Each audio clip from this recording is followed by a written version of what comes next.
So you heard the monologue, and I understand there are twin solitudes, if you'll excuse the pun, around all of this. There are many non-Catholics who assume that Catholic schools are very Catholic. They're not.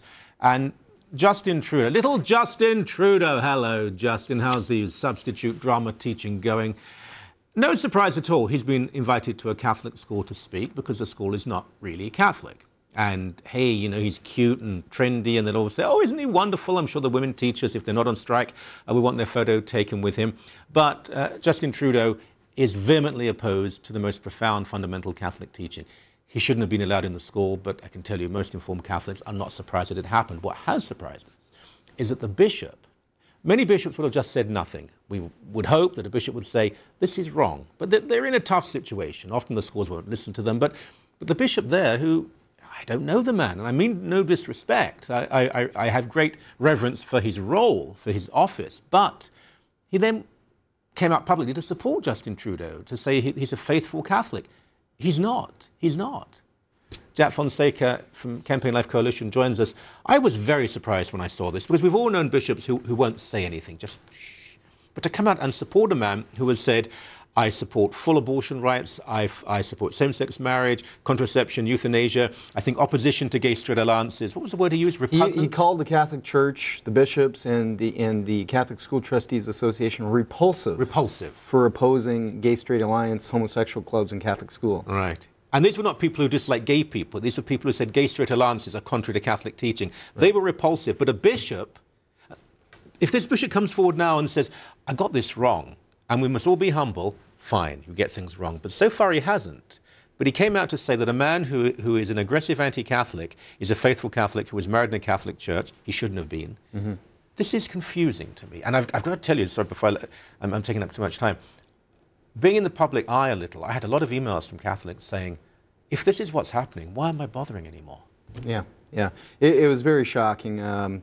Because it went much farther than simply saying, hey, let's not judge, let's not cause a ruckus. It was, claiming that he's not estranged from the Catholic Church, that is Justin Trudeau. And I must say, we have great respect for the bishop there and great affection for him. And he's actually stood on the stage with us at the National March for Life that we organize. So he supported the pro-life movement very strongly. Could he have been misinformed? Yeah. Could somebody have told him things that weren't true? What I believe is likely is that, we know from our experience that bishops do not have the capacity to conduct extensive research. Of course, yeah. So I suspect he is not aware of the anti-Catholic, pro-abortion extremism that Justin Trudeau has advocated for. His public statements to the media, and I'll give you just one example here. Just in February of this year, Justin Trudeau told CBC Radio Canada that he would break up the country if he would support Quebec's separation from Canada if Stephen Harper were to restrict abortion or restore the true definition of marriage. Which are both fundamentally Catholic principles. Fundamentally Catholic. Those are anti-Catholic positions. He would break the country up rather than allow Catholic teaching to influence Canadian politics. Yeah, so obviously this wasn't known. Here's another quote from Justin to CBC television in French.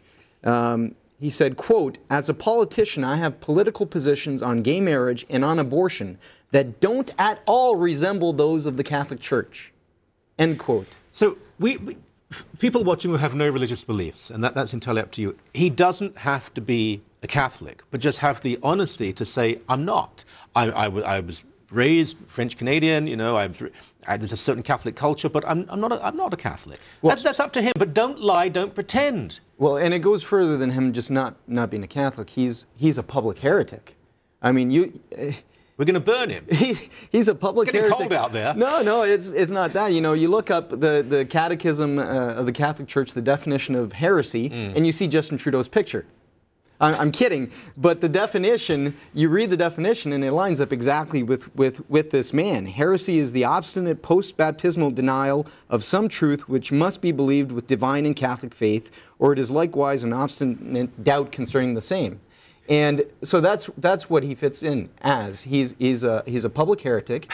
He advocates for breaking the fifth commandment, thou shalt not kill, by his public advocacy for abortion on demand. And there's absolutely no way that this man should be permitted to speak to Catholic students, as he has done in Sudbury. He has, and he'll do so again. It's not that he's a liberal. Politics, party politics aren't the issue here. There are many, well, there are quite a few Catholics in the Liberal Party. Often they fight a difficult battle because they do stand up for life and marriage and family. Even if they don't. I mean, I have friends, senior people in the Liberal Party who disagree with me on these issues, but they don't say they're Catholic. They're Right. Whatever they are, I don't care what they are, that's up to them. There is a contradiction here.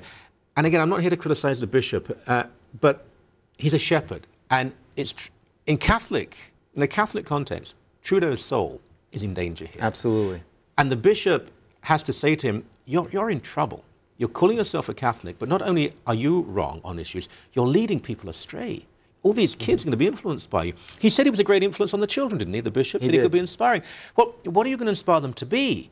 And this is really problematic. We're talking about eternity. If you believe, and it's Christmas, if you believe eternal soul, where do you spend eternity? And Justin Trudeau has got it wrong, and a bishop has to say, I'm sorry. Well, I have to correct you here. Yeah, absolutely. The reason why there's parents and Catholics in Sudbury protesting. Yeah, it's a big protest. Yeah. They've been protesting for 3 days now. They're going to protest right through Friday, which is the scheduled day that he's supposed to speak to St. Charles College High School. And they're protesting because of the risk of scandal to the faith of Catholic children. Because by giving this man a public platform, it suggests to the students that we support what he says and what he believes. And that could lead to some children saying, gee, well, he supports abortion on demand, he supports homosexual marriage. You should be guaranteed it will. So if he can call himself a faithful Catholic, so can I, and I can believe those things too. The questions are being vetted, we know that. They're going to be very careful, he's not exposed to anything controversial, but look, the bishop could have had a bad day. He could have been caught off guard. Maybe he was asked a question in a very aggressive manner and reacted in a way that he wouldn't today or tomorrow. I understand that. If he in any way wants to contact Sun News privately, completely privately, and explain what went on, if he wanted to do that and we could help him out in some way, at the moment, this is an open wound. And the media loves it because they can bash the Catholic Church and support Justin Trudeau, and that's almost like Christmas for mainstream media. Appreciate you being here. Thank you very much. You're welcome. Thank you.